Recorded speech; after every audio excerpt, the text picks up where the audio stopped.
She's way more interested in the flowers being moved than this treat.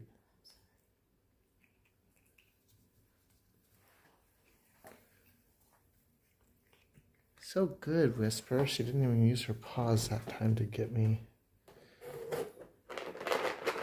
Yeah, Gizmo, we're trying to say mouth only, no paws. No paws, just mouth only. You don't have to scratch to get it. I just put it right in your mouth like a human Pez dispenser. Okay, one more. Wispy, you can have one more.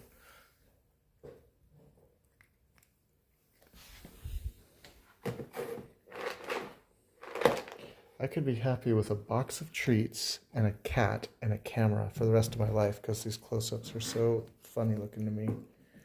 Get it. All right, Wispy Noodle, that's it. That's it, little girl. She don't want no pets. She'll take pets later. She wants treats. That's it, little Gizmo Noodle. That's it, buddy. That's it. Say, kill paws out. Meow.